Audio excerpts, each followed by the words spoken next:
Hey everyone, welcome to Living a Full Life podcast. Dr. Enrico Dolcecore here again, and that special guest I promised you, finally got him on this. We were up in Canada trying to do this live, and thanks to Air Canada, I lost my bag, I lost my audio equipment, and I was like, Colin, I'm going to come, it's going to show up, and it ended up not showing up. So we're doing this the old-fashioned way, but I swear I was right there in Calgary wanting to do this live, but here we are. Thank you, Colin, for being on the show.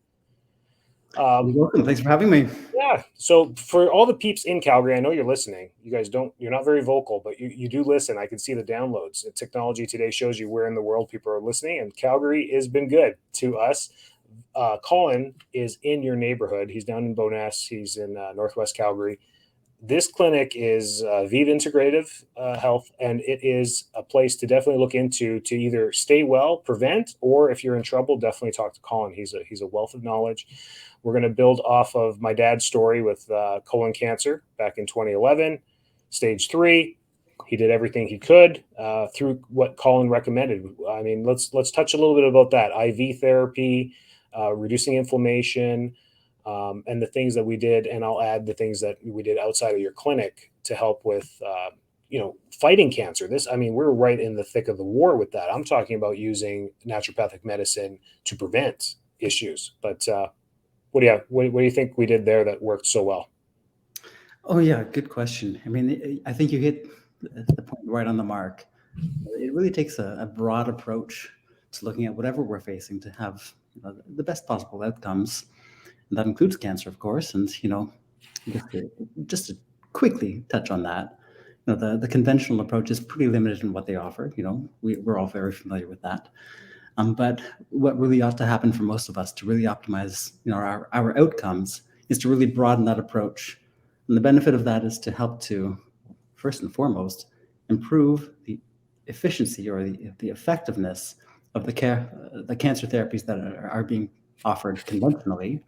And that's important. We can truly improve the effect of chemotherapy or radiation, etc., just by making sure that we're doing all the right things for ourselves and supporting our bodies and strengthening our bodies while we're sort of attacking that cancer. So the broader approach is going to be helpful in that, but also we're going to help to minimize side effects and help to keep our energy up and help to keep our spirits up, and all those kinds of things are just as important as we're going through cancer therapy. Now, when it comes to approaching cancer, what you and your dad were doing were exactly the right things. Helping to make sure that your body is being strengthened in every possible way is critical. Now, just to step back from that a second, and just to touch on what naturopathic medicine is and what we do, well, that's really a large part of it. If you imagine, a typical or average medical consult, certainly here in Canada, it's pretty short in duration, to the point, and it doesn't really go into a whole lot of depth oftentimes. Now, a consult with a naturopathic doctor will be somewhat different. We're going to be looking much more in depth, and we're going to dive deep below the surface of what's going on, deep below what the symptoms are, to try to find what those underlying causes are and what are the ultimate fundamental causes of the dysfunction that is leading to the symptom. The symptom itself isn't really the problem. The causes are the problem.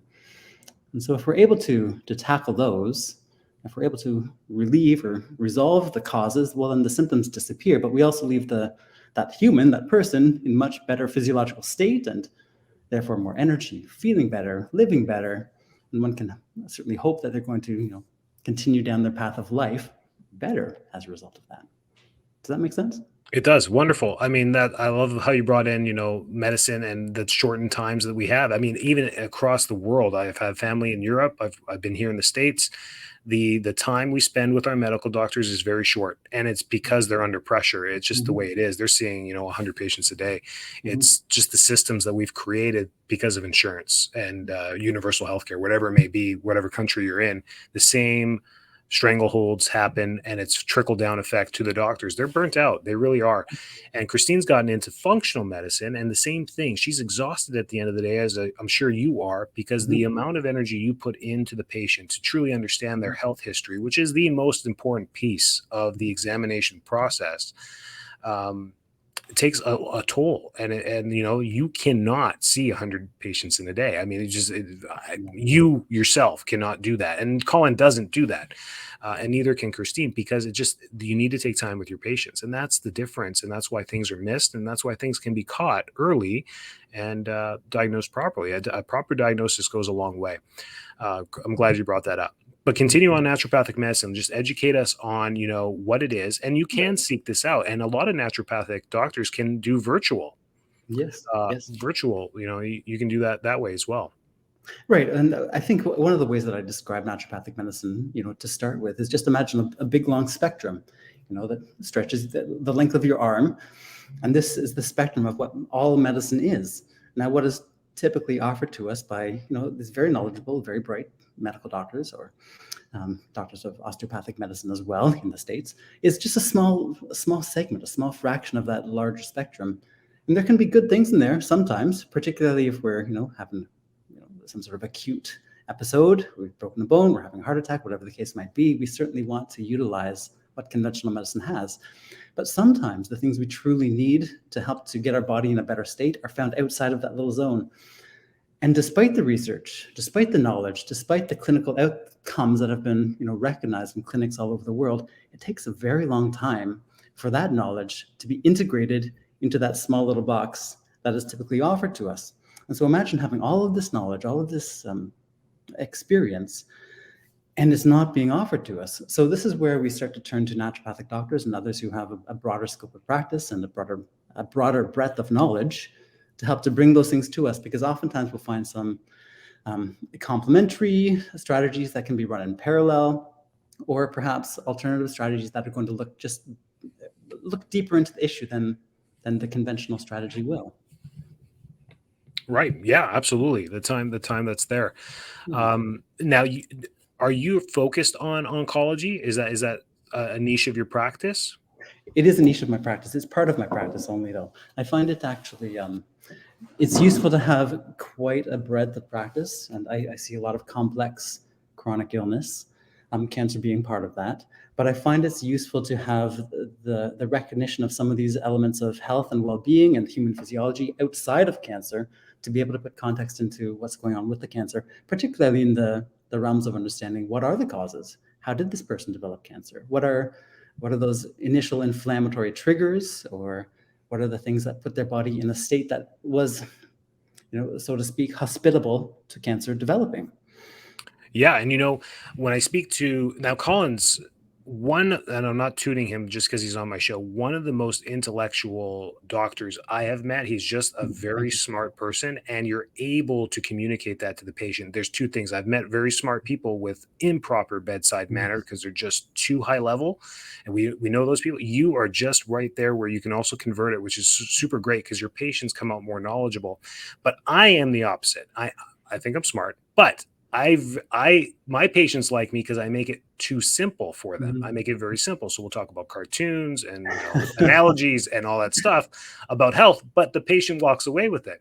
Because I read a piece of literature showing that, the average newspaper and the average book to the masses is written in a third grade level. And ever since I read that, I'm like, holy smokes, I am talking way too much about the details, but you do such a good job on that. So I'm going to go into the cartoon version of cancer, and then you're going to amplify this a little bit higher when we talk about cancer. So cancer is an inflammatory disease.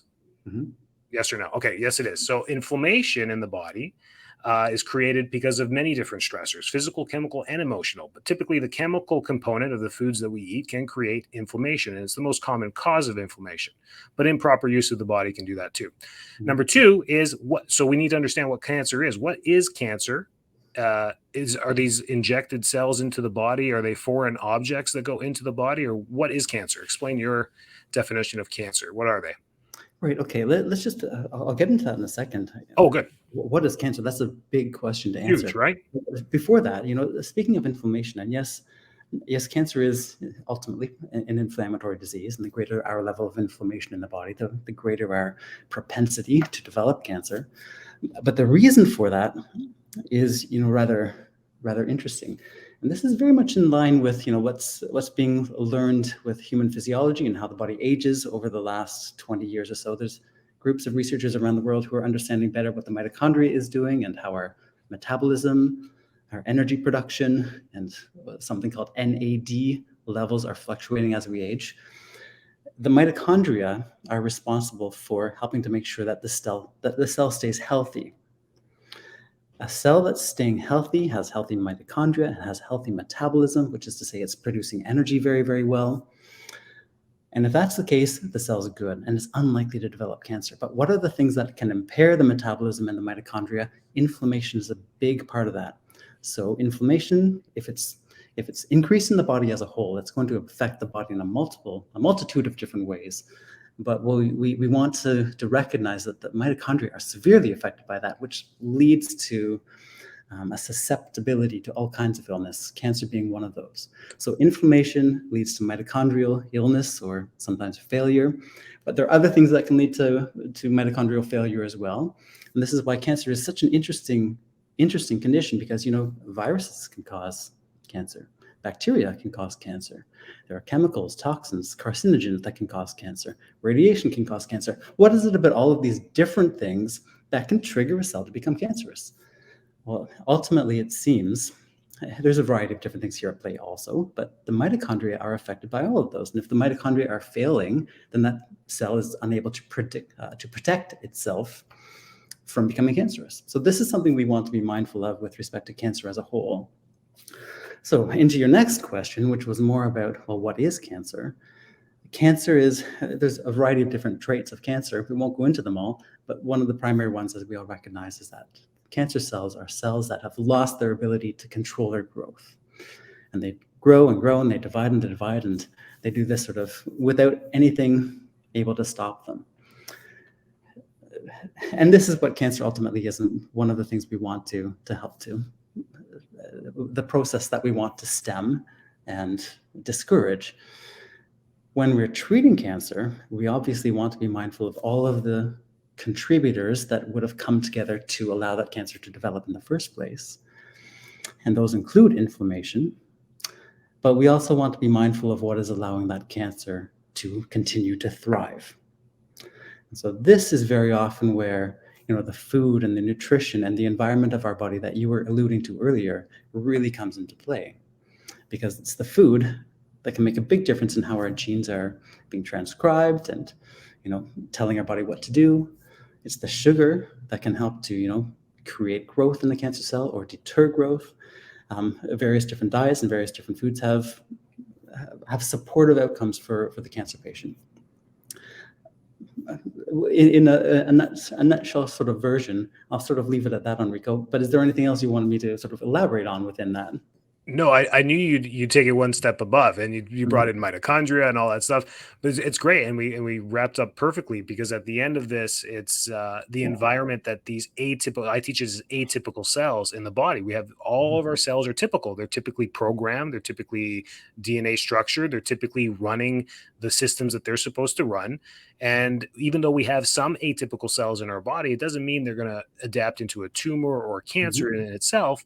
But if those over proliferate, if we get too many atypical cells due to carcinogenic exposure, radiation, whatever it may be, that's where cancer starts to proliferate. And you went into the mitochondria. I keep it pretty simple for my patients. I say, listen, cancer loves an acidic environment. They love sugar, and they really don't need much oxygen. It's our body's natural way, our natural cells' way to survive a hostile environment. It's kind of a beautiful thing, as morbid as that sounds, that the human body will change to atypical cells to try and survive. Unfortunately, it will damage a system in the body that could be lethal, but it's adaptability in that. So that's where we go, and that's where people need, the cancer diagnosis is such an emotional stress for people, and that's enough to change everything that they do, the way they think, the way they eat, the way they move. They'll quit their jobs, they'll move to Hawaii, they'll do whatever it takes. But that's how I did it. But you brought in the whole reason of why it happens. It's mitochondrial stress within the cells, and that's what makes them atypical. So, but understanding these simple things, even though mitochondrial physiology is not simple in any way, Oh man, I'm getting nauseous just thinking about the Krebs cycle. But anyways, uh, anyways, that's so important, right? So going into these things and maybe kind of talking about cancer and the sugar Yeah, and the acidity and the yeah. oxygen and how that plays a big role in fighting all this and what you guys do. Because there's, like you said, there's so many different ways to help patients with this. And I know there's no way for us to just talk about one cancer and that's the same treatment for everyone. But yeah, how do you address the acidity? Mm. How do you address the sugar? And how do you address getting more oxygen? Yeah, good question. And you're right about those. This is really great the way that we're bouncing back and forth here, because you really do simplify what I'm trying to elaborate on. And it makes it much more palatable for your listener. I'm very, very sure of that. Thank you.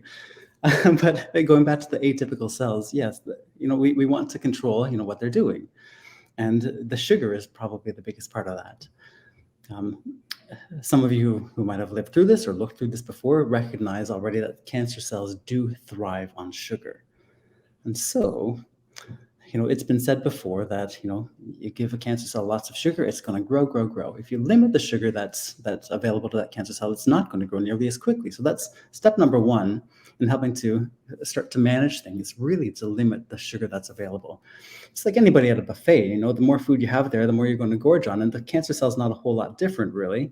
If there's sugar all about and it's plentiful, the cancer cell is going to be in heaven. And that's not what we're aiming for. We want a cancer cell that's not feeling comfortable, or we want to create an environment in the body that's inhospitable to the presence of that cancer cell. And so sugar is a big part of that. So what do we do? Well, we certainly recommend, for many patients, is, getting to the ultimate goal, which ideally would be a ketogenic physiology. So the diet comes down in sugar and carbohydrate level until it starts living more on ketones as its fuel source rather than sugar. Now, going from a typical diet to that is quite a drastic step for many people. So we take a stepwise approach and just limiting and reducing how many sugars and carbohydrates a patient is eating. And different patients will come, different links down that road towards ketogenic, but many people will get to ketogenic. And that's really important because that's the way we can keep the sugar level and the sugar available to cancer cells at a minimum. Now, while we're doing that, you alluded to, the Krebs cycle. This is how the body uses oxygen to create more energy from the sugar it has available to it. Now, all of our body's cells use lots and lots of oxygen to help to keep their energy up. Cancer cells don't. They don't use oxygen much at all. So this is the key, physiological trait of most cancers. And we can help to encourage those cancer cells to start using oxygen a little bit more readily and to help to resurrect, if you will, their oxygen metabolism and their Krebs cycle function, which might sound as though it's not going to be helpful in this case. We don't want to give them anything that's going to help them produce more energy. But a cancer cell that has its Krebs cycle and oxygen utilization working for it, it turns on all of those things that prevent it from continuing to grow. That was a mouthful right there. Did you catch all that? It's great. Okay, thank you. And these are ultimately the things that we want to do. We want to limit sugar and encourage the use of oxygen in the cancer cell again. And this is sort of the metabolic approach to cancer. And this is true whether we're aiming for prevention or whether we're into the treatment. Now, we don't use these things, in isolation and alone. There's much more to it than that, but really down to the fundamental elements of it. That's what we're starting with. Wonderful. Yeah. I mean, so again, the importance of exercise when it comes to this. And I'm glad you brought out ketogenic. I just talked about ketogenic diets on the last podcast about when we're going through dissecting diets. And I said, keto is not a favorable diet when we think about eating healthy in a healthy individual. However, its benefits with ketogenesis and a cancer type of prognosis, it's invaluable. So do you feel like fasting or intermittent fasting could play a good role in prevention of cancer, or even just going through phases where you just go through bouts of fasting or intermittent fasting, or even a ketogenic diet for a short amount of time? Is that healthy in the long run to repeat and cycle through? Yeah, thanks for bringing that up. Yes, absolutely it is. And fasting is critical for all of us to be into in some form or another. And there are doctors out there who, have strategies that they follow themselves and encourage in many of their patients as well, and promote sort of to the greater public. And those might include, going through their 3 months of regular life, and then after 3 months passes, they'll do, okay, well, time for 1 week of pure ketogenic. Then after that, I'm going to fast for a week. And coming out of that fast, ketogenic for another week, and then on to sort of going about their healthy lifestyle. It's not like they're going back into some crazy awful diet, but they go back into a good diet that's more complete, that's not ketogenic, but has more carbohydrates and sugars in it. And that's an approach that many people will take if they're really being mindful of how their body's physiology is being maintained over time. Now, one doesn't have to go that far down that road. And so, for example, probably you and I do some level of intermittent fasting, or known as time-restricted feeding. And this is important for all of us. And even if it's just a 12-hour overnight fast, that's really, really important for keeping our metabolism in good shape.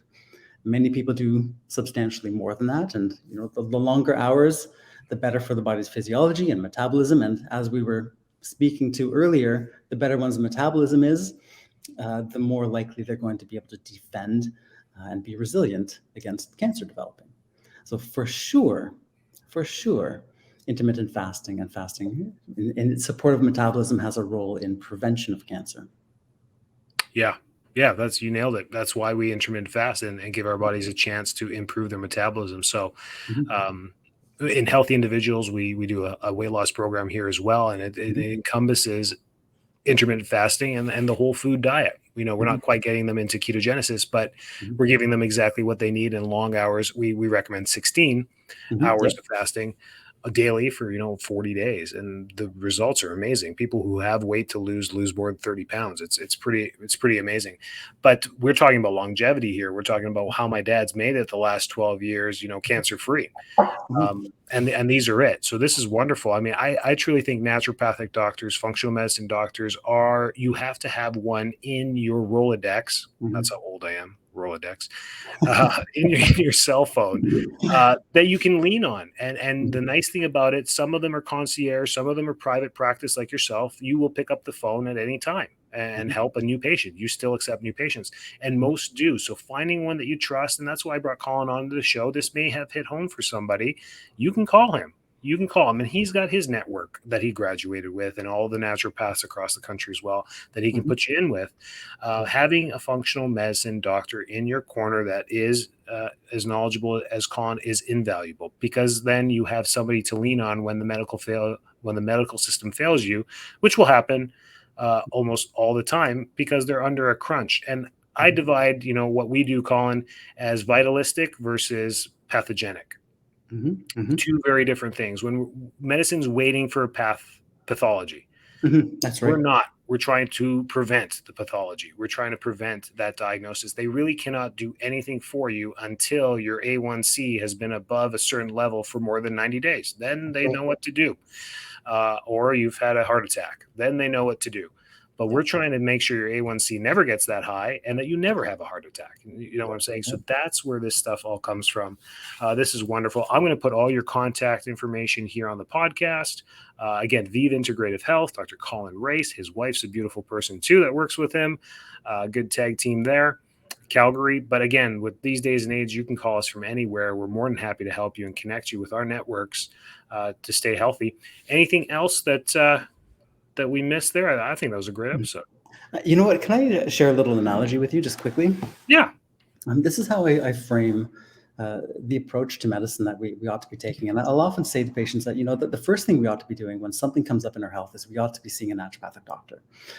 For the reason that, going back to, again, where we started, we're going to look below the surface and find the ultimate causes and the root causes of why the symptom has come up. So every time something comes up, we want to look and identify those root causes. But we've all been taught since we were kids that the answer to a symptom is a medication, to simply suppress it. Now, this is the analogy. Imagine when we're born, we have this little balloon inside us. And every time something happens that's inflammatory or it's harmful to us or whatnot, this balloon begins to inflate. And it continues to do so. But we don't know that we have this balloon there. It continues to inflate and inflate. The more fast food we eat, the more toxins in our environment, etc. It inflates and inflates. We only know that that balloon is there once it springs a leak. And that leak is like a symptom. And so if we follow the medical advice that we're typically given, we take a medication, we suppress the symptom, and essentially that's just putting a patch over the leak in the balloon. But it doesn't stop the problem itself. So that balloon continues to expand and it builds in pressure and grows bigger as we grow until it springs another leak. And then if we're lucky, we can put a patch on that one too, and we can take care of that symptom. Now, you can imagine where this leads. If we're not treating the causes and the reasons why this balloon is expanding continually through our lives, well, it's going to lead to a poorer outcome. And ultimately, I think this is the reason why we get sort of sicker and more symptomatic as we get older, because that balloon is beyond capacity now. Eventually, it's going to pop, and then the big one kind of happens. So this is why I feel naturopathic medicine, or those such as yourself and Christine, who are really looking deeper into what's going on with the human body, are really vital to the foundation of our health, our well-being, our society, and certainly the medical system. So to answer your question shortly, do I have anything to add? Yes, it's just that. Just this analogy that I like to share to make the whole concept of all of this clearer for those. And please share that as widely as you can.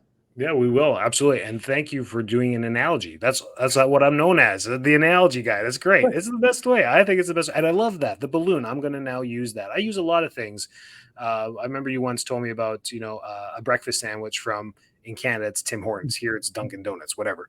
But eating one of those, the immediate physiological effects that happen to you within the next 20 minutes. And I was like, you're right. It's so vital. It's vital. The things that we do in every moment. You're a good friend, Colin, because we think alike, my friend. Good job. Keep saving lives. Appreciate you. I'll have all the contacts there. I'm sure we'll have you back. I'm going to have another question where I'm like, hey, I got to bring Colin back on the show. It's great. I love that. Thank you so much, Enrico. I really appreciate this time. You're welcome. You're welcome.